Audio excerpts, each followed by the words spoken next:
bilingüismo es uno de los pilares de la escuela de hoy en día.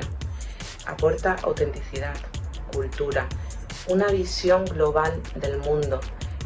El bilingüismo real debe empezar por poner en práctica aquellas actuaciones que han demostrado ser exitosas en el aprendizaje del alumnado en contextos bilingües, ¿no? ¿Qué es el bilingüismo inclusivo? Pues sería el uso de dos o más lenguas de manera igual, respetando el contexto cultural de los hablantes, de dónde vienen los hablantes. Creo fundamental la figura del auxiliar de conversación para mejorar la aplicación del bilingüismo en las escuelas y para ayudar a la integración, a que sea un bilingüismo inclusivo para todo el alumnado presente en cualquier escuela. ¿Cómo sería un bilingüismo inclusivo ideal? ¿Cómo sería un bilingüismo inclusivo ideal? Pues sería en el que todos tuviesen acceso a las mismas oportunidades.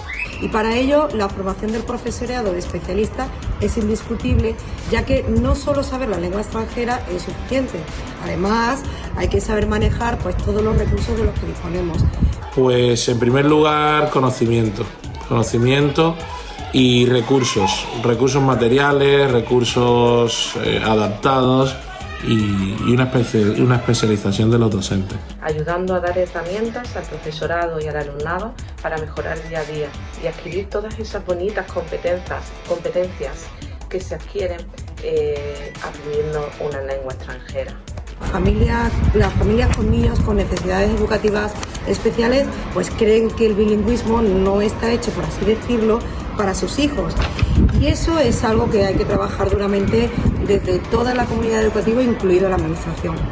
Sí, desde mi punto de vista, a pesar de que se sigue trabajando y se sigue mejorando en muchas políticas, queda mucho por hacer. Todavía queda mucho por hacer, pero se está trabajando por el buen camino. Se sigue trabajando por el buen camino.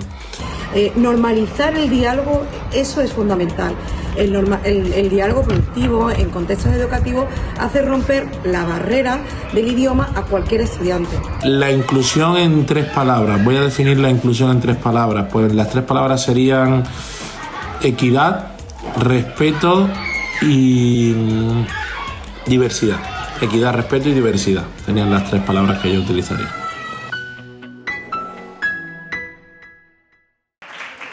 Bueno, seguimos con nuestras jornadas y a punto de dar paso a la doctora Ana Otto, muy conocida y muy querida por todos nosotros.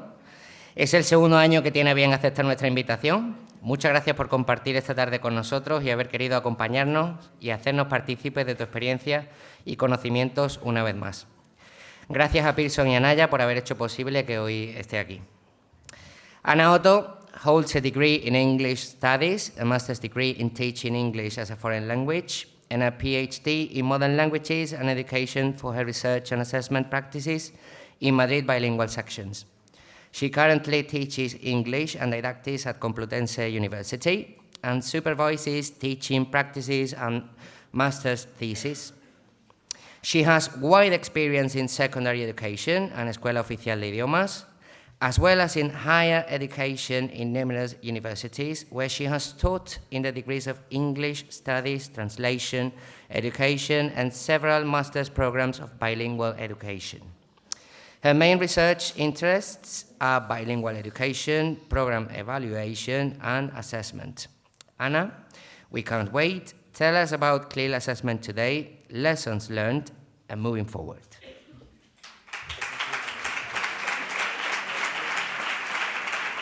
Hola, buenas tardes. Pues muchas gracias. Thank you so much, Alejandro, for the so warm introduction. I'm so happy to be here today with you all. Estoy como en casa, es la segunda vez que vengo y estoy muy agradecida por la invitación y encantada de compartir cartel con mi queridísima Marisa, que es todo un referente para todos nosotros y de la que todos los días aprendemos cosas, de verdad. Es un tremendo honor. Sois un público súper especial porque se os nota, lo estábamos comentando antes cuando estábamos hablando aquí, los compañeros, se os nota pues que hace un día buenísimo, que vivís en Málaga y que con la tarde que hace, viernes por la tarde, estáis aquí escuchando, haciendo preguntas súper interesantes y eso es muy de agradecer.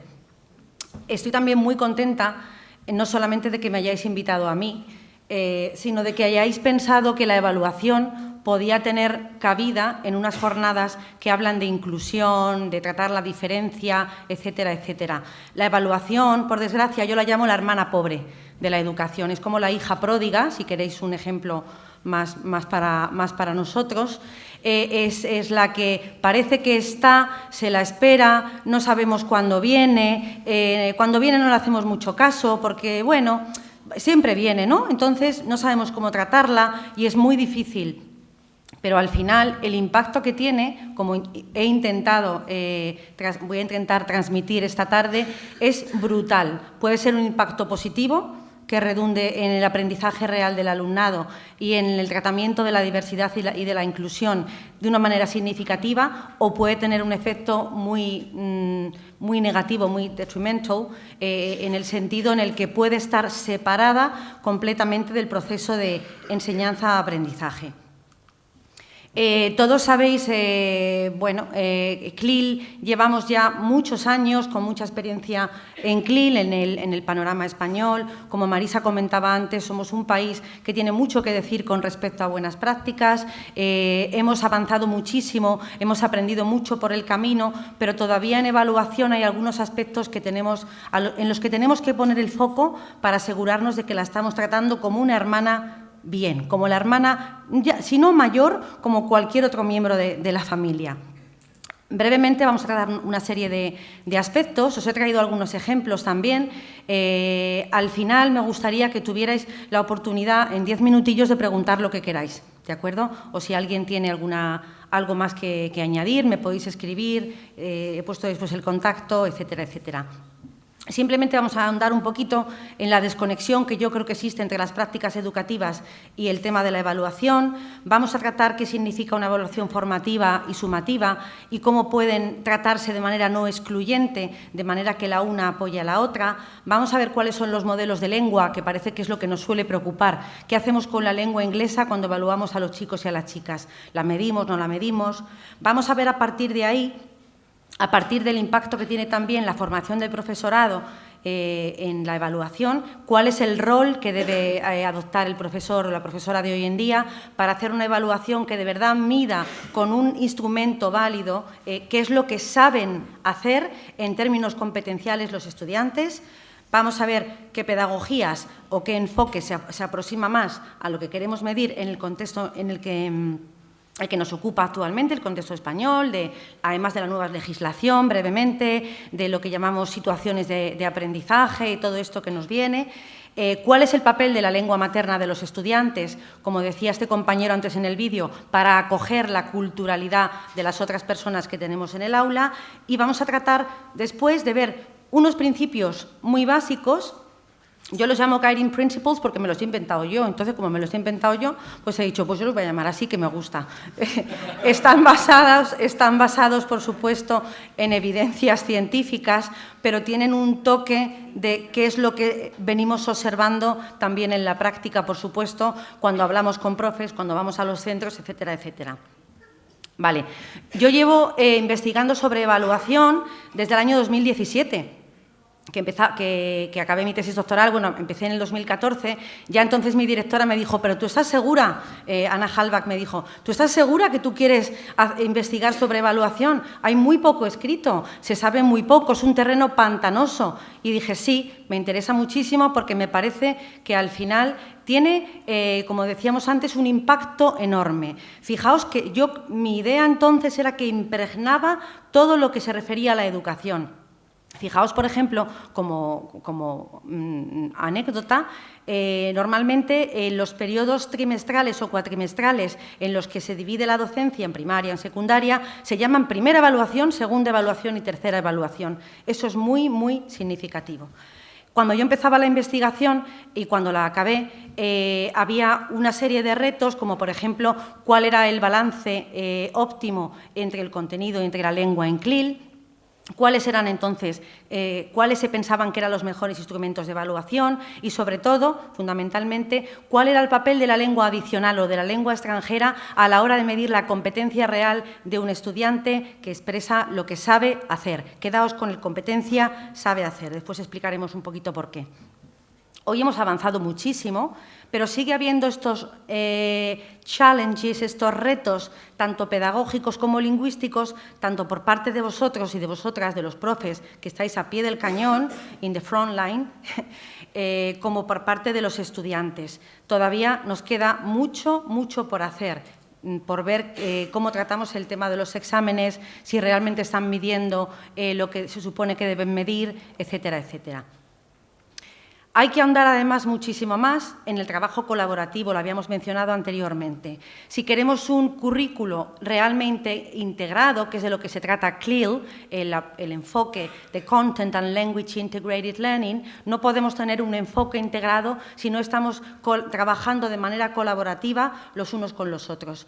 Esto es mucho más palpable en la etapa primaria, que es la que yo suelo más observar, aunque yo hice la investigación doctoral sobre la etapa secundaria, porque yo misma he sido profe de secundaria y me daba la impresión que en secundaria el profe o la profe de secundaria trabaja más como en departamentos estancos, en islas. Es menos proclive a hablar con un compañero. Lo que decía antes Francisco, de que me he dado cuenta que el profe de biología estaba explicando esto y ese mismo contenido, ese mismo lenguaje discursivo, la gramática, como lo solemos llamar comúnmente, lo había dado el de inglés 2 semanas antes. A lo mejor no hubiera sido tan difícil ponerlo en paralelo para que los chicos hubieran percibido que se les evaluaba de lo mismo, que había un consenso entre el profesorado y que, por tanto, el currículo va de lo mismo, porque ellos, ¿de esto de qué va?, ¿no? El currículo va de lo mismo y se aprende de manera significativa. Otro de los grandes retos actuales yo creo que sería tener estos profes que fueran language awareness, que va mucho más allá, como comentábamos antes, además de que, por supuesto, tengamos un buen nivel, lo mejor posible, de lengua extranjera, que nos sintamos seguros y que lo podamos ir reforzando y que sea algo que esté constantemente en uso, pero que además seamos conscientes de cuál es el tipo de lengua que se tiene que hacer visible en nuestra asignatura para que los chicos puedan prestar atención a ella y sepamos tratarla de manera adecuada. Y, por supuesto, nos hace falta ver todo el rato, fijaos, que sale la lengua a relucir. Es lo que las compañeras de la Universidad Autónoma llaman the invisible element, el componente invisible de CLIL, que parece que está ahí y que todo lo puede enmascarar. Tenemos que ver qué tipos de errores debemos penalizar, si es que debemos penalizar algún tipo de error en lengua extranjera. Fijaos que la lengua, al final, dependiendo del instrumento de evaluación que usemos, muchas veces es la única manera que los chicos tienen de expresar lo que han aprendido. Si no manejan la lengua extranjera, va a ser un elemento que oscurezca su competencia. Tendremos que buscar la manera de tener al menos temporalmente, otros medios de evaluación para que de verdad podamos poner la nota, como dicen ellos, para que saque, dicen ellos, mejor nota, no solamente el que sabe mucho inglés, sino también el que sabe la asignatura, independientemente del inglés o del francés que sepa, que no sea algo que nos vaya a oscurecer. Vale, a mí me gusta hablar también, cuando hablamos de la evaluación, a mí me da la impresión siempre, y está constatado por la poquita gente que se dedica a investigar sobre evaluación, que hay una desconexión clara, parece, entre lo que hacemos en la clase y lo que hacemos al final para evaluar. Puede deberse, en primer lugar, a que muchas de las veces hemos recibido muy poca formación como docentes sobre evaluación, o es algo que cuando nos hemos formado para estar en un aula se nos ha dado como al final. Fijaos que, además, si alguien hace un curso sobre algo, la evaluación aparece ya al final, el sábado. Si es domingo, el domingo, porque va al final. Muchas gracias por haberla puesto el viernes.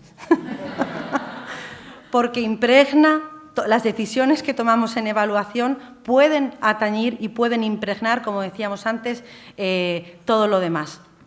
También se puede deber a que no tenemos unas guías claves, no tenemos unas directrices básicas, por lo menos en el panorama, en la legislación nuestra, ni por autonomías, ni en la legislación general, acerca de cuáles son los mejores instrumentos, acerca de cuál es la mejor manera de medir el nivel competencial de un alumno, teniendo en cuenta la edad que tienen los chicos, teniendo en cuenta el nivel lingüístico en el que se encuentren. Por ejemplo, en Madrid, si están en programa bilingüe o en sección bilingüe, que son dos niveles muy diferentes de proficiency. Hay palabras que no me salen de dominio de la lengua extranjera, ¿vale?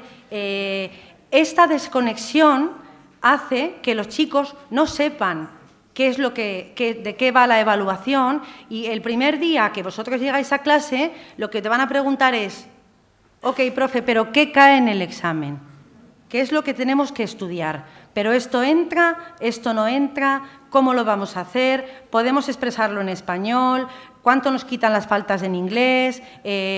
No se sienten seguros porque hay un gran desconocimiento sobre cuáles son las directrices. Nosotros mismos las desconocemos y, además, en ciertas etapas educativas, como decíamos antes, por ejemplo, en secundaria, no tenemos esa cultura de haber creado un espacio en el que podamos hablar con un compañero, con una compañera, a ver qué es lo que se hace. La importancia de la coordinación entre el claustro de un centro bilingüe, como decía Marisa también anteriormente, que sea algo que ya está puesto, que es los miércoles de 11 a 12 y no se mueve, porque esa es la hora en la que tenemos para coordinar y para que todo vaya integrado de verdad. Content and Language Integrated Learning. La evaluación hoy se considera, no solamente la evaluación en CLIL, ¿vale?, pero se considera que es algo continuo. Fijaos en la palabra continuo porque la llevamos oyendo toda la vida, creo, ¿no? Como que la evaluación tiene que ser continua. Bueno, cuando yo estaba ¿cómo se llamaba?, en EGB, no. Entonces hacías el examen final y nadie hablaba de continuo. Pero a partir de los 90 empezamos a hablar de evaluación continua y después añadimos el término formativo, y muchas veces se confunden y se piensa que continuo es lo mismo que formativo, o que continuo es mejor porque lo estás evaluando muchas veces, ¿de acuerdo? Y a lo mejor da la casualidad de que estamos haciendo 1000 pruebas pequeñitas a lo largo del curso, sean orales, sean escritas, sean por parejas, sean individuales, pero sigue sin tener esa función formativa que debería tener, que vamos a ver a continuación. Debe ser integradora, es decir, debe integrar varias competencias, y esto es lo que nos trae de cabeza ahora mismo con el tema de las situaciones de aprendizaje. Pero esto, the good news, la buena noticia, es que nosotros ya tenemos ese paso dado, porque nosotros ya estamos haciendo una enseñanza de aprendizajes integrados. La lengua, el contenido, se transmite a través de una lengua extranjera que, como sabéis, va mucho más allá que dar clase en inglés. Tiene que ser diferenciada porque tiene que atender a la diversidad.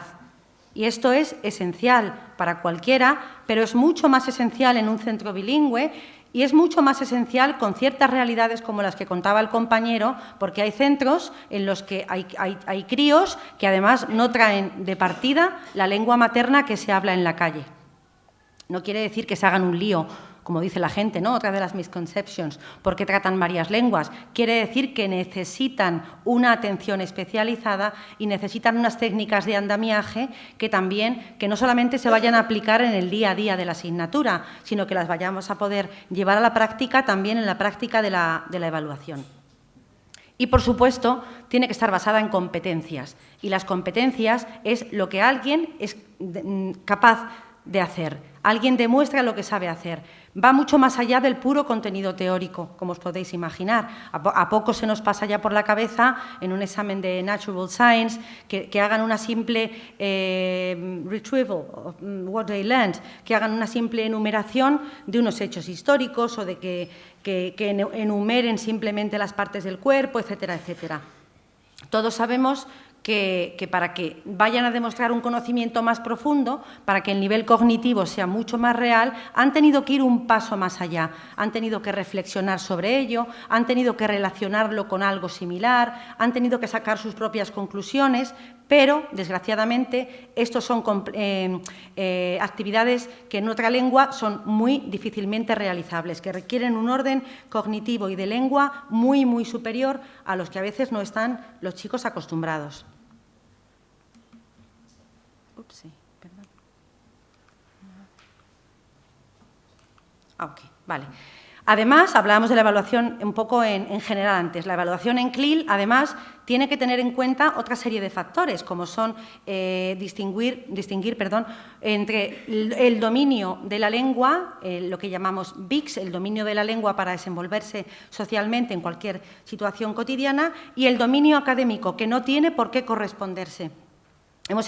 Estamos haciendo en la Asociación de Enseñanza Bilingüe está empezando ahora, pero ya cuando hicimos el pilotaje y entrevistábamos a chicos y a chicas en coles de primaria y de secundaria y les hacíamos un examen oral basado un poco en un vídeo que habían visto sobre contenidos que habían visto en ciencias naturales, en ciencias sociales, nos dábamos cuenta que no tiene por qué estar en paralelo el nivel del marco que alguien tenga, un A2, un B1, con el nivel de discurso académico que alguien tenga. Es decir, que le vaya a permitir expresar lo que sabe, teniendo en cuenta los patrones discursivos de la asignatura en particular, que va a ser diferente en matemáticas. Matemáticas no se suele impartir en lengua extranjera aquí, pero que sí en otros contextos, que va a ser diferente en matemáticas, que va a ser diferente en ciencias sociales y que va a ser muy complicado, por ejemplo, en historia en secundaria, ¿vale?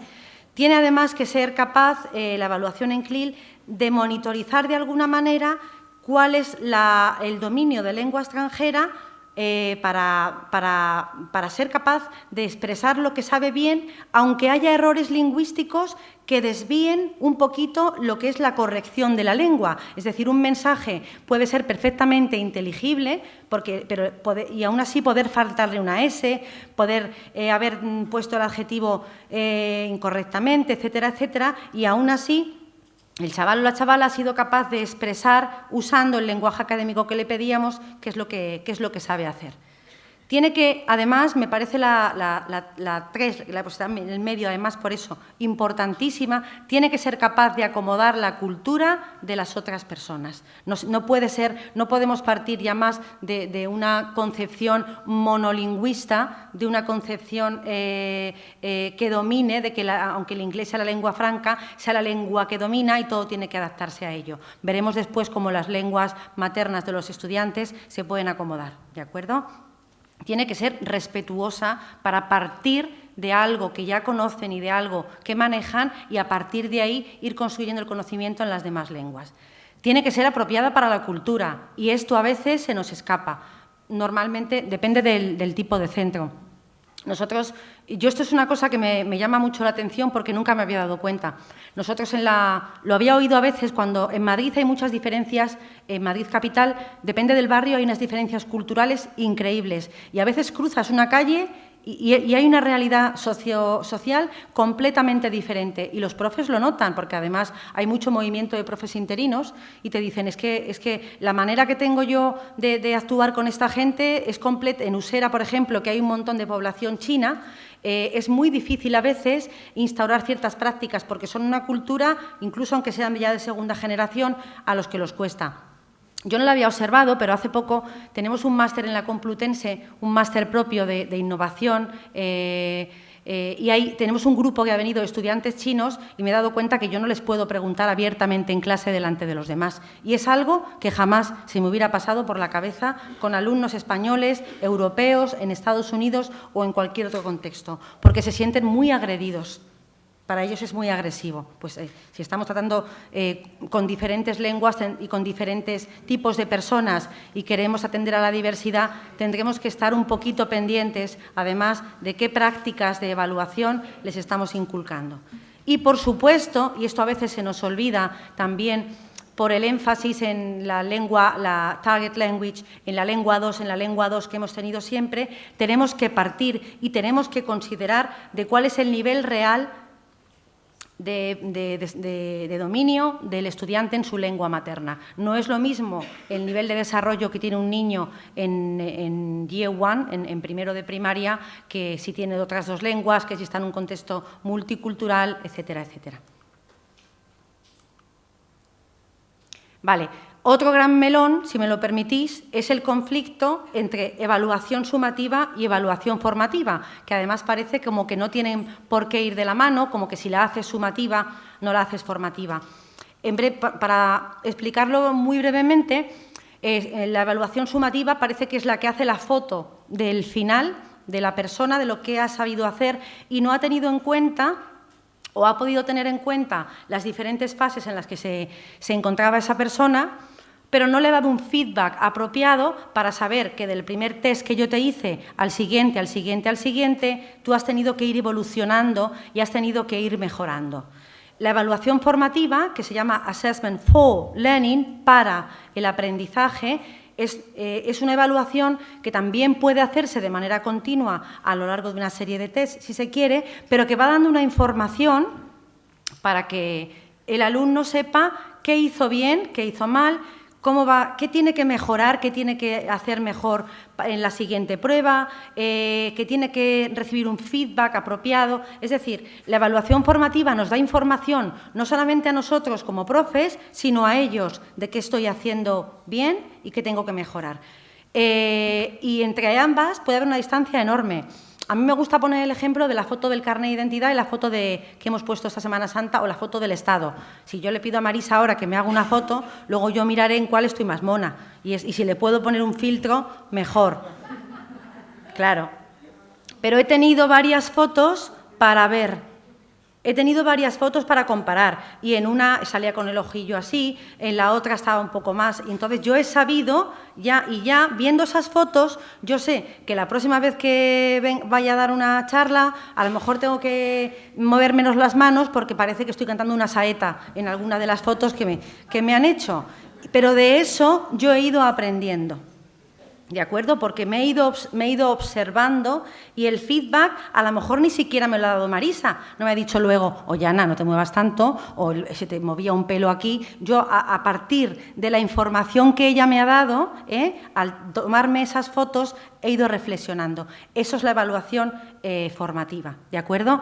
Sería muy injusto que ella luego, por ejemplo, o que yo cogiera, y en vez de poner esa foto en el Estado, cogiera la foto del DNI en la que todos salimos horrorosos. Entre la foto del DNI y la foto que yo pondré luego, si me veo bien, hay un recorrido inmenso. Pero para eso los chicos y nosotros necesitamos un feedback, necesitamos que nos vayan retroalimentando y que nos vayan diciendo qué es lo que tengo que mejorar, qué es lo que he hecho bien. Si la información solamente nos la quedamos nosotros porque sabemos que fulanito tiene un 5 o tiene que mejorar el spelling o tiene que desarrollar más la pregunta porque tú sabes que se lo sabe pero no lo ha sabido expresar bien, esa información no vale para nada, incluso aunque haya sacado buena nota, porque no ha sido acumulativa, ¿vale?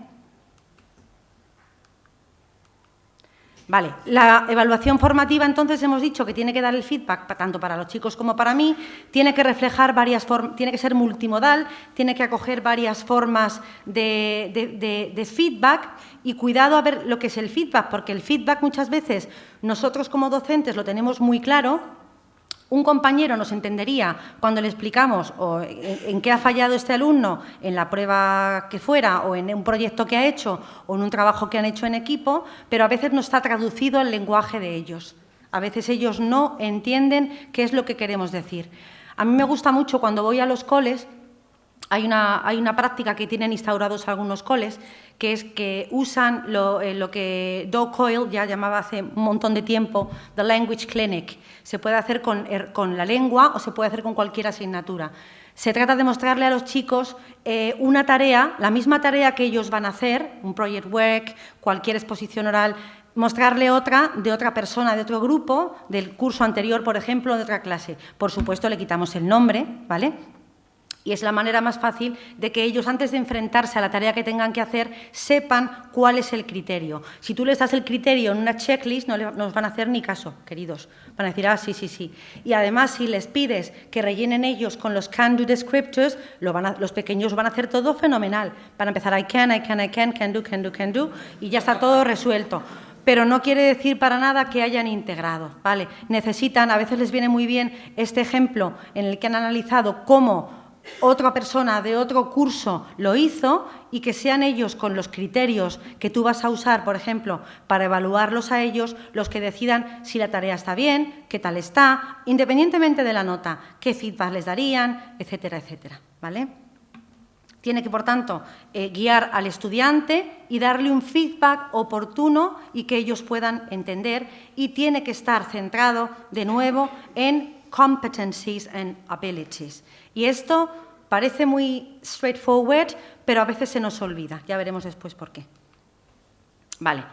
Segundo melón que tenemos esta tarde es qué modelo de lengua vamos a utilizar, porque tenemos la presión de que todo lo tienen que escribir en inglés. Si están expresando lo que saben, aunque sea puntualmente en su lengua materna, estamos perdiendo lo que es la chicha del CLIL, ya estamos haciendo un CLIL para estar por casa y ya estamos muy incómodos con esa idea y decimos, vale, pero ¿cómo evaluamos la lengua? Hay 3 opciones fundamentales. Podemos separarla del contenido y ponerle una nota a la lengua y otra al contenido. Creo que casi nadie hace esto. Es muy incómodo, da trabajo extra y no lleva a ninguna conclusión, porque al final la Administración nos pide una nota por escrito, aunque luego haya que rellenar unos descriptores y te va a tocar hacer la suma de alguna manera.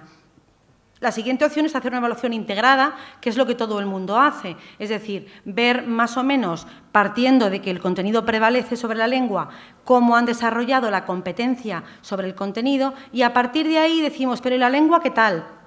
Y aquí viene el peligro, porque a veces no tenemos las mismas ideas todos en la cabeza. Hay quien dice, pues le quito un poquito, pues yo no lo voy a quitar, y aquí los chicos muchas veces también se pierden porque no saben cuál es el criterio, qué pueden hacer medio bien, qué pueden hacer medio mal.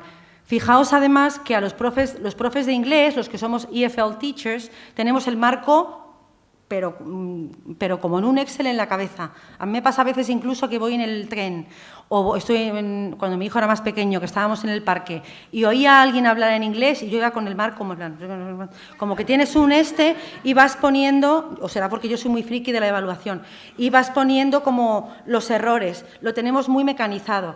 Pero los que sois profes generalistas y que además tenéis un excelente nivel de inglés y estáis habilitados para impartir, no tenéis ese mindset tan claro y tendéis a evaluar a veces partiendo de los mismos errores que os han corregido a vosotros. Quizás esos errores no se están correspondiendo con el nivel del marco que tienen los chicos en ese momento vital de su trayectoria académica. Y estamos corrigiendo cosas que se corresponderían con un B2 cuando el chico está en una 2 o en una 1, ¿vale?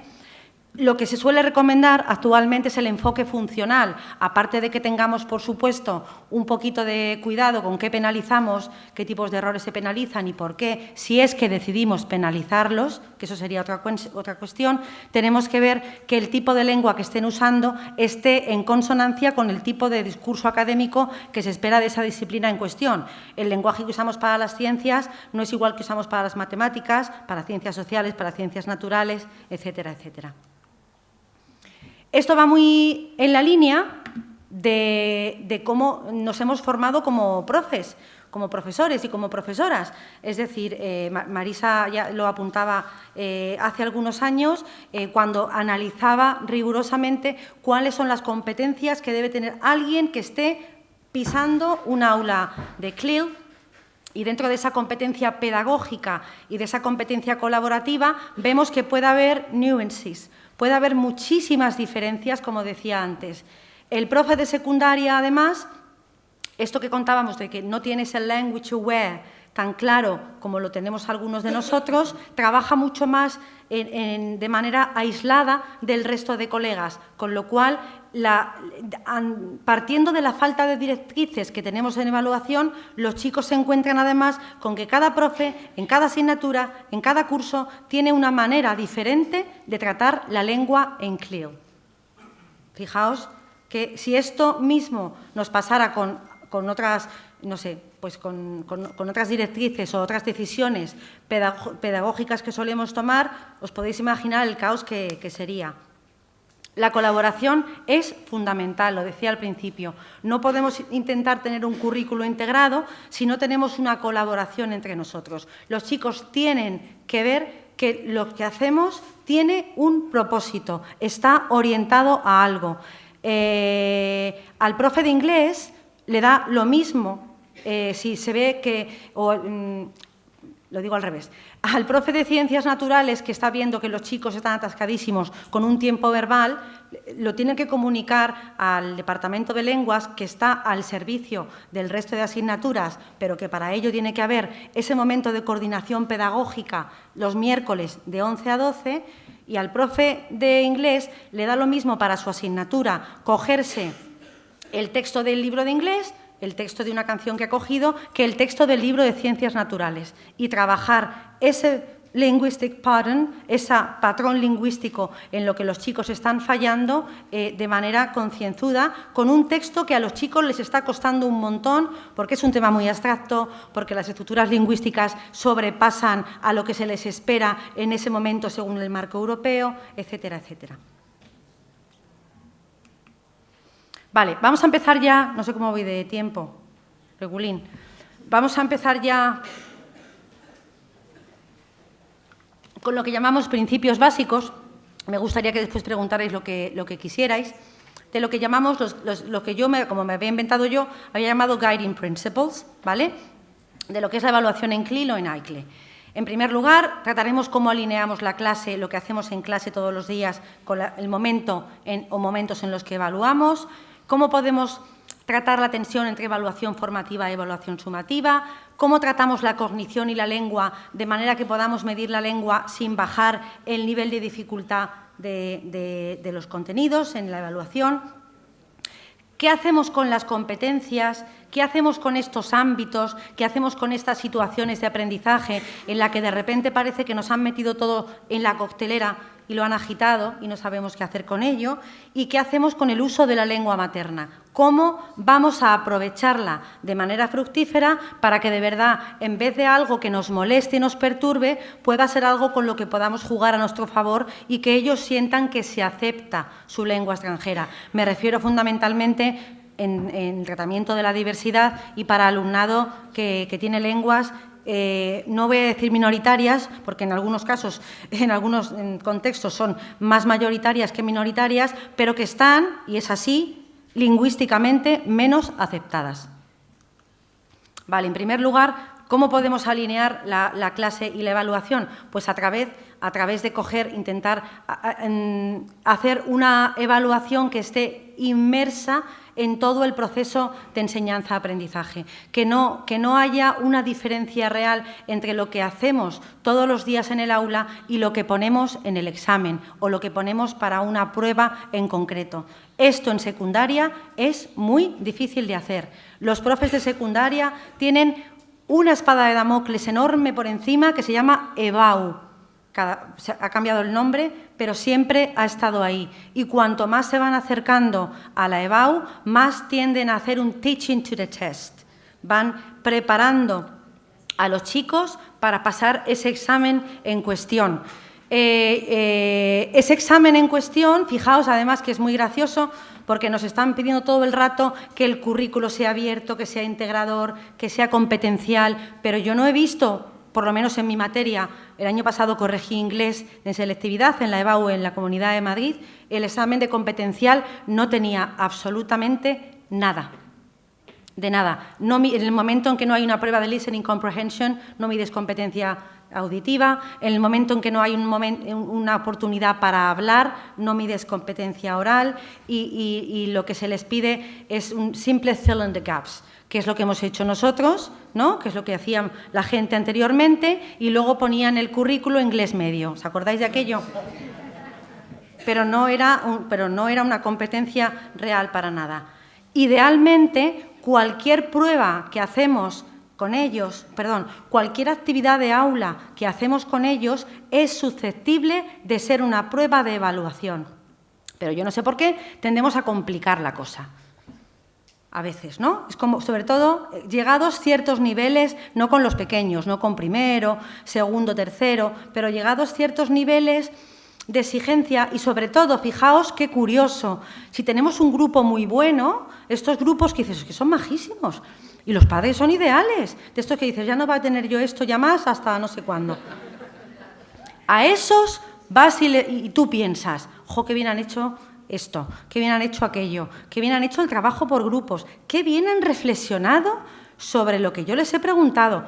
Pero ahora yo voy a ver en el examen, de verdad, quién hace esto que es adicional. Estamos poniendo una dificultad adicional porque tenemos la sensación de que tenemos que complicarlo.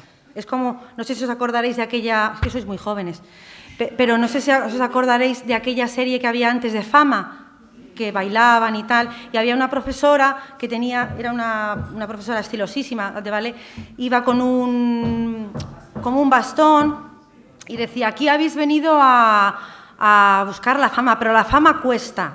Pues parece a veces que eso es lo que estamos haciendo con la evaluación, ¿no? Estamos intentando de alguna manera darle un poco la vuelta para que vayan un paso más. No estamos a lo mejor entonces tampoco midiendo lo que saben hacer, que es la competencia, sino que estamos añadiendo algo de lo que a lo mejor no saben hacer. En cuanto a la evaluación formativa y la sumativa, no tenemos más remedio que adaptarnos y acomodarnos al sistema educativo en el que estamos. Y el sistema educativo en el que estamos lo podemos pintar de como queramos, puede tener ámbitos de aprendizaje, pero al final nos pide que nos sentemos y volquemos todo en una nota numérica y que rellenemos cada vez más un montón de descriptores, ya no solamente referidos a la materia que antes impartíamos, que podía ser inglés. Si además estamos inmersos en una evaluación de situaciones de aprendizaje o de ámbitos, ¿no?, nos está pidiendo que vayamos describiendo descriptor por descriptor qué es lo que han sabido hacer, ¿vale? Con lo cual, nos están pidiendo que vayamos informando a los chicos de qué tal lo han hecho, pero al final es la foto del DNI. No es la foto en la que tú has tenido la oportunidad de colocarte bien para la foto, sino es la foto fija en la que seguramente a lo mejor les has pillado en un momento desprevenidos. Puede ser, ¿eh? Puede ser. Yo lo que suelo recomendar en estos casos es que se puede tratar perfectamente la evaluación sumativa de forma formativa. Es decir, que la misma retroalimentación que tenemos nosotros de ellos podamos usarla, como decíamos antes, para darles a ellos unas pistas de por dónde tienen que ir, ¿vale? También va muy en consonancia con los métodos de evaluación que vayamos a utilizar. Vamos a verlo después rápidamente. Me gusta mucho esta foto, la de los años, no sé qué años serán, hace muchísimo tiempo. Y me gusta mucho ponerla cuando hablo de evaluación, porque tengo la impresión de que todo el rato estamos en esta foto de aquí, en la innovación, en las nuevas tecnologías, en nuevos estilos de aprendizaje, pero cuando llega el momento de la evaluación sigue siendo la foto en blanco y negro. Podemos cambiar, han cambiado los uniformes, bueno, igual puede ser que tampoco. Quizá los cortes de pelo, poco más. Pero si os fijáis, los chicos se siguen sentando igual y seguimos teniendo este tipo de evaluación igual. Es una persona, nosotros, who rule the world, que somos los que decidimos todopoderosos, lo que van a hacer, y hacemos una evaluación individual. Están sentados separados, tienen un folio, están escribiendo.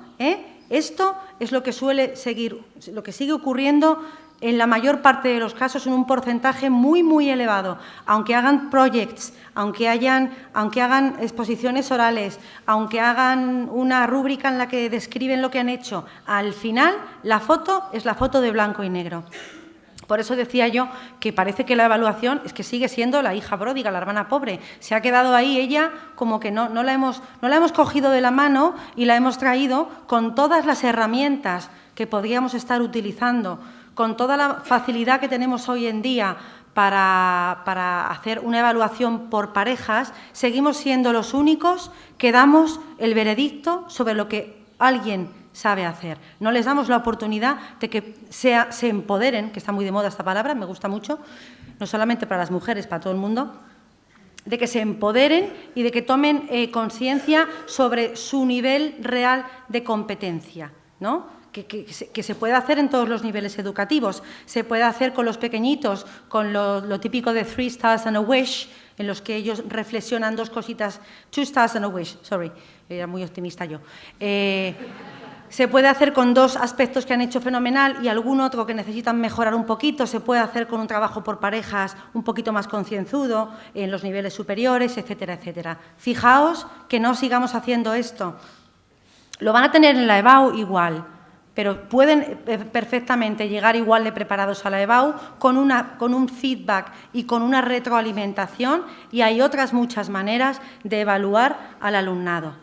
Fijaos además que lo que escriben en un examen, por el tiempo limitado del examen, suele ser puramente memorístico, porque un examen dura muy poco tiempo, son 30, 40. En una clase de primaria, mientras sales, entras, se callan, se colocan, se te queda, ¿en cuánto? 35 40 minutillos aproximadamente, ¿vale? En el caso de los alumnos mayores, además, todo lo memorístico, según vamos avanzando y según van manejando nuevas tecnologías, todo lo memorístico ha perdido todo el valor. Nos estamos dando cuenta, además, nos dimos cuenta en el confinamiento, cuando tuvimos que hacer exámenes orales y tuvimos que hacer exámenes virtuales a los chicos y decíamos, es que nos están copiando, es que sabemos que está la mamá, que está el papá, que pueden tener el libro y nos dimos cuenta que eso ya no nos funcionaba. Bienvenido sea el confinamiento si valió para eso. Nos ha pasado ahora, además, en niveles superiores con la irrupción de la inteligencia artificial. Nosotros en la universidad nos estamos planteando ya que un TFG, un trabajo fin de grado o un trabajo fin de máster, no es la mejor manera de evaluar lo que alguien sabe hacer, porque ya tienes una herramienta a la que te va a escribir un marco teórico entero. A eso me refiero, o sea, la evaluación siempre a la cola, no hemos ido incorporando todo lo que hemos aprendido sobre docencia, codocencia, virtualidad, innovación, nada de eso ha quedado impregnado en la evaluación. Pobrecilla, ella.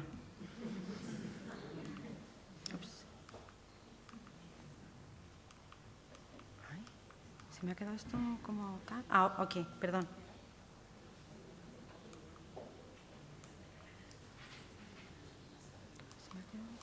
Se me ha quedado como bloqueado, perdón. Vale, ok, vale. Sí, gracias, perdón. Ok, siguiente melón, no por ello menos grande. El tema de la cognición y de la lengua a mí me preocupa muchísimo porque además de aquí vienen muchas de las quejas de las familias y muchos de los misconceptions y de toda la publicidad de la educación bilingüe es un fraude, esto tan manido de ni aprenden ciencias ni aprenden inglés, se saben los huesos en inglés pero no se lo saben en español, etcétera, etcétera. En el intento de no penalizar los errores lingüísticos pero que los chicos expresen todo lo que saben hacer en inglés, hemos bajado mucho el nivel cognitivo de las preguntas para que solo sea un multiple choice, ¿no? Todos tenemos gente que dice, es que no es capaz en lengua extranjera de escribirme lo que sabe y yo sé que lo sabe.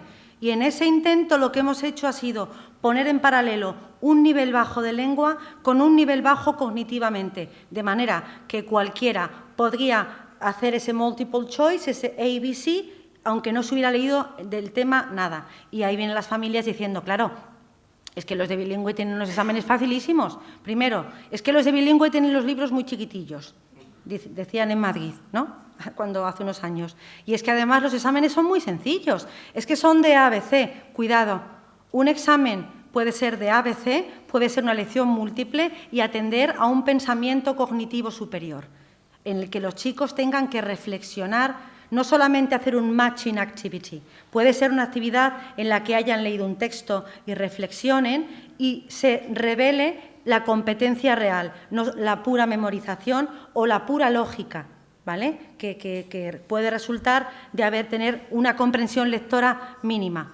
Esto es un asunto que yo creo que la debemos tratar con mucha atención y cuando intentemos bajar o tener un examen diferente para los chicos que vemos que no llegan al nivel de lengua o que tienen una adaptación curricular significativa y en un momento determinado tenemos la obligación de hacerles otro tipo de examen, cuidado porque ese otro tipo de examen puede no implicar lengua y aún así, ser un examen que esté midiendo la competencia real de alguien, ¿de acuerdo? Es muy, muy importante, acordaos cada vez que tengáis que hacer una adaptación.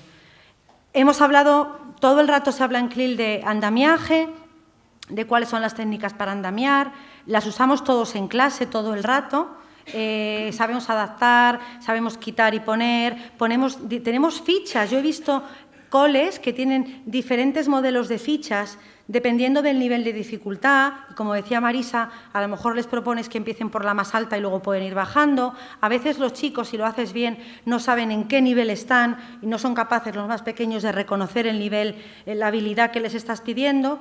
Pero el problema es que después, aunque tengamos el picture drawing, aunque sea una cosa manipulativa de building blocks para mostrar cómo modeling, cómo algo funciona, aunque sea un pointing to the pictures, el problema fundamental yo creo que reside en que cuando llega el momento de la foto, de la evaluación, todo eso lo quitamos. Y no solemos encontrarnos, a no ser que sea una adaptación curricular muy significativa, con un modelo de examen diferente. De manera que estamos haciendo una diferenciación a lo largo de toda la teaching sequence, teaching and learning sequences, todos los días, pero en el momento final es la foto en blanco y negro, es la foto del DNI. No estamos midiendo, a lo mejor, lo que creo yo, lo que teníamos que estar midiendo, ¿vale? Tiene que estar, además, basada en competencias, y la competencia, como decíamos antes, va mucho más allá de la mera memorización. Tiene que ser una mezcla, pues podemos partir de la memorización, si lo consideráis oportuno, como punto de arranque, como punto de partida, combinada con los procedimientos, y combinada con las actitudes propicias para el aprendizaje. Pero tenemos que tener esa seguridad que estamos midiendo competencias. Hace poco le preguntaba yo a unos amigos de mi hijo que estaban en casa merendando, y cuando van les saco información, están en bilingüe, y les doy de merendar y les tiro de la lengua. Y ya se han dado cuenta, ya me funciona menos. Les preguntaba sobre cómo les evaluaban. El mío miró como diciendo, ya estamos. Pero los demás, como me tenían medio respeto, porque los conozco desde chiquitines, pues se abrieron. Y decía uno, me hizo mucha gracia porque decía uno, pues Ana, depende del profesor. En matemáticas tenemos claro que es el desarrollo del problema, pero en el resto de asignaturas no sabemos lo que nos va a caer, depende del profesor. Y es un niño muy bueno académicamente, muy reflexivo, o sea, no era una opinión y los demás asentían. Y pues a lo mejor es que no estamos midiendo. Quizá por la limitación de tiempo, como decíamos antes, que supone un examen, quizá no estamos midiendo lo que tenemos que estar midiendo, sino una mera memorización de un hecho. Se referían sobre todo a historia, en el que tenían que escribir un glosario de términos, y luego yo les decía, pero habéis hecho un trabajo, una exposición oral, pero habéis investigado sobre una mujer influyente en Egipto, habéis hecho tal. Ah, sí, pero eso luego ya es para subir la nota con el comportamiento. Fijaos, ellos tienen clarísimo que esto se llama primera evaluación, segunda evaluación y tercera evaluación, que la evaluación sumativa impregna todo. Ninguno me dijo nada y encima es en inglés. Eso, al final, como que dijeron, bueno, ya jugaban. Fijaos que parece que a nosotros nos importa mucho y ellos lo tenían al final, esto es un poco más integrado en su día a día, pero reconocían que en matemáticas estaba muy claro lo que se les pedía y en el resto de asignaturas puede que no. Acordaos, las competencias, ya digo, según la ley nueva y según las que vengan, han venido para quedarse. Lo que teníamos antes no nos funcionaba para nada. Era un retrato de algo que estudiábamos, vomitábamos para el examen y nunca más lo volvíamos a usar. Y el aprendizaje así no es efectivo. Acordaos que continua no es solamente muchas veces, sino que tiene que estar asociado a formativa, tiene que estar integradora y tiene que estar basada en lo que ellos saben hacer. Lo que ellos saben hacer es lo que han hecho en clase con nosotros, lo que les hemos corregido y sobre lo que han recibido un feedback. Nada un poquito más allá. Tenemos que dar también, voy a ir acabando, valor a su lengua materna. Hemos pasado ya de unos modelos monolingüistas con respecto a la lengua meta, a la lengua inglesa en este caso, muy rígidos. La investigación actual, todo el equipo de Ofelia García, se ha visto en Dual Languages, en cómo tratan los programas Dual Languages, cómo se tratan las otras lenguas, las tratan como una oportunidad de la que tiran, a la que se agarran para ir desarrollando las lenguas que están menos desarrolladas. Es un valor añadido para el alumno y se puede tratar de muchas maneras diferentes en el aula. Os he puesto el ejemplo de Pedagogical Translanguaging. No tengo tiempo de extenderme mucho en esto. Si queréis tener más información, el equipo de Jasone Zenoz en el País Vasco ha hecho una investigación muy buena en la que incluían las 3 lenguas, el euskera, el inglés y el español. Y además habían visto que había un número de inmigrantes, de alumnos marroquíes muy elevado, y habían partido de ese tirar de la lengua del árabe, en el caso de estos chicos, para que ellos pudieran hacer una comparación entre lenguas y las lenguas pudieran enriquecerse las unas a las otras. Cuidado, porque translanguaging no es una simple traducción. No es se me olvida cómo se dice en inglés y lo digo en español, o viceversa. No es code switching, no es code mixing, no es voy cambiando. Es un momento específico en el aula en el que uso la lengua que está a tu favor para hacer una serie de actividades en las que, por ejemplo, compares el vocabulario y veas, por ejemplo, en ciencias, en el que muchas palabras vienen del latín o del griego, es súper enriquecedor. Jugar con los cognates, con cognados, ¿vale? Os puedo mandar, si queréis, hay una guía muy buena con muchas actividades y yo creo que os puede servir un montón, y además porque hace falta que acojamos todas las culturas y acojamos todas las lenguas en el aula. Upsi. Y por último, os quería pedir, porque es peor robar, pues he venido también a pedir, si me deja esto, vale. Necesitamos mucha más información sobre qué es lo que os funciona en el aula, sobre cómo usáis la evaluación, sobre cómo usáis la evaluación formativa y si tiene un impacto real en las notas, si queréis, o en el desempeño, si queréis llamarlo así, real de vuestros estudiantes. Necesitamos que cambiéis algunas de vuestras prácticas, que implementéis algunas de las ideas que se dan en evaluación formativa para que podamos basarnos en evidencias mucho más sound, mucho más sólidas, y para que podamos ayudaros a hacer las cosas mejor. Nosotros en la universidad no somos nadie sin los que estáis allí. Entonces, cualquier tipo que, si queréis implantar algo en el aula, si queréis que os ayude a ver cómo se puede hacer ese scaffolding en los exámenes, a través de glosarios, a través de la diferenciación, a través de pruebas en las que pones un tipo de prueba diferente dependiendo del tipo de alumnado, a través de la gradación de la lengua, hace falta que colaboréis con nosotros, que nos digáis qué os funciona, que nos digáis qué os hace falta, ¿vale? Y, por supuesto, también mucha falta nos hace que veamos, como decía antes mi compañera Marisa, cuál es el efecto nivelador también de la lengua materna en CLIL a la hora de hacer la evaluación. Os he puesto aquí una serie de referencias por si alguien las quiere usar. Cualquier cosa, creo que os he puesto por aquí sí, aquí. Estoy fatal yo con esto hoy. Vale, cualquier pregunta, cualquier comentario, por supuesto ahora, o si me queréis mandar un mail, nosotros estamos encantados en la Universidad Complutense, estamos encantados de ver centros. Yo trabajo en magisterio, nos pasamos la vida en los centros, observando, hablando, ayudándoos. Muchas gracias.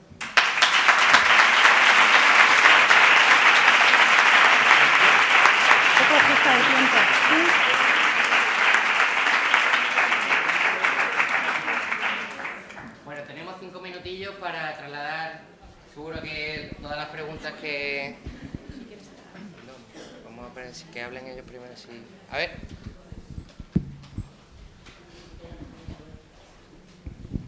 Hola, buenas. A mí me gustaría preguntar si, bajo tu punto de vista, crees que deberíamos seguir evaluando a los alumnos con el mismo criterio, en vez de enfocarnos quizás al alumno en particular y a las capacidades que tiene. Me refiero, por ejemplo, evaluar a un alumno en un examen escrito. Quizás hay un alumno que sabe muy bien del tema que estamos hablando, pero a lo mejor no sabe plasmarlo en ese examen escrito y sabe plasmarlo muy bien pues en un trabajo de investigación. O que... Bueno, eso en general. Y si piensas que es justo que un examen pues también nos... Pues, por ejemplo, un examen sea lo que indique si pasamos a la universidad o no, un solo día, o bueno, sobre eso. Ya, la segunda pregunta es muy complicada, ¿eh? Me pones en un... Voy a empezar con la primera, que es más facilita, a ver si me animo con la segunda. Bueno, pues respecto a la primera pregunta, yo creo que tú tienes que buscar la opción que mejor les vaya a venir a todos, pero mirando a la persona en particular. Esto es muy difícil, no podemos estar todos los días evaluando, porque entonces perdería valor la evaluación. Sería teaching to the test y no tendría ninguna naturalidad, carecería de cualquier propósito. Ellos además lo notan, aunque tú lo disfraces de lo que sea, ellos lo van a notar. Pero por otra parte, es justo que atendamos a todas las capacidades. Yo lo que te aconsejaría sería que si tienes un tipo de prueba, que primero, que no pongas todo el foco en el examen, o sea, que el examen a lo mejor pueda ser mucho menos % de lo que tenéis ahora, para que además los chicos pierdan miedo al examen y que pongas más foco en lo que hacen contigo en el aula. Cuidado con las tareas, además, porque muchas veces no sabemos quién está detrás de las tareas, ¿eh? Y estamos poniendo notas que son de los papás y de las academias. Y ahí no estamos atendiendo la diversidad ni estamos favoreciendo la inclusión y ahí sí estamos siendo elitistas, muy elitistas.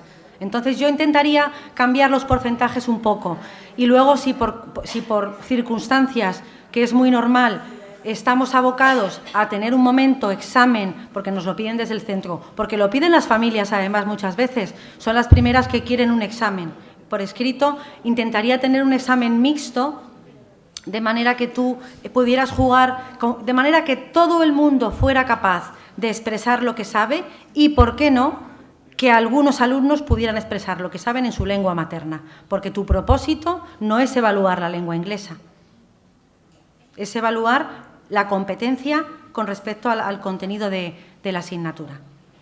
Esa es la primera, ahora viene la buena. No sé si te he respondido a la primera. Sí. Alejandro, mañana no viene. Yo mañana no vengo. ¿Estamos grabando? Bueno, pues yo creo que sería más justo, sería mejor, si los exámenes tuvieran un carácter competencial. O sea, es muy importante. Yo he visto exámenes que lo tienen, ¿eh? No el inglés, pero he visto exámenes, sí. El año pasado, observando la selectividad, había exámenes de una asignatura muy chula que además yo pensé, qué pena no haber hecho yo esto. Era como cultura y cine, no recuerdo el nombre de la asignatura, pero era un bachillerato... Esa, cultura audiovisual. Había una foto de una representación de una obra de Hamlet o algo así y tenían que describir la foto y me pareció un examen maravilloso, súper competencial y ahí sí me parece justo porque tenían que ir reflejando lo que sabían y lo que habían adquirido relacionado con muchas otras cosas. Me pareció un examen para lucirse bien, bonito, que se disfruta. La foto venía en color, una maravilla. Luego veías el de inglés y te echabas a llorar. Claro, porque no reflejaba competencia en lengua inglesa. O sea que yo creo que estamos en el camino y bien usado. O sea, los instrumentos de evaluación no son ni formativos, ni sumativos, ni buenos ni malos. Dependiendo de cómo los usemos, se hacen mejores o peores. A mí me podéis dar un bisturí, que es un instrumento fantástico, pero yo no lo sé usar. No sé operar. Entonces, depende de cómo lo uses. Yo creo que tenemos que ir creando cultura de evaluación formativa y competencial de verdad. Querida Ana, hace unos años tuvimos la oportunidad de recibir un coaching educativo en el que mi propia experiencia personal, mi espada de Damocles, era la evaluación de esa sesión. A partir de entonces, y queriendo mejorar como todos hacemos, empecé a darme cuenta que en mis clases de inglés el alumno me mostraba al final de trimestre un conocimiento superior a la evaluación de un examen. A raíz de ahí las notas van cambiando y gracias por todo lo que hoy nos has trasladado para pulirnos, porque es el camino. No es solamente el examen, sino el camino y el conocimiento que va ampliando cada uno de nuestros alumnos. Así que muchas gracias por tu exposición. Muchas gracias a vosotros, de verdad. Gracias.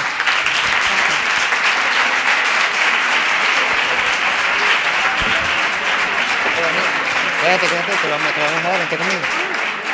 Nada, mañana tenemos la suerte de seguir con vosotros mañana también, ¿verdad? Súbete, por favor, que tú no podías ser menos. Y también queremos darte un obsequio, como no podía ser de otra manera. Un aplauso de nuevo para Ana, por favor. Ya te cojo la bolsa. ¿Vale? Hombre, no me cabe duda, no me cabe duda. Y tu camiseta de Fubi, que ya la une a la sudadera de Fubi, ¿eh? Pues muchísimas gracias a ti. Una suerte contar contigo, Ana. Bueno, señores, muchísimas gracias por su asistencia. Mañana a eso de las 9:30 empezará la acogida y, como saben, tendremos la ponencia de Xavier San Isidro y después los talleres impartidos por María Luisa, por Ana y por Xavier. Muchísimas gracias a todos.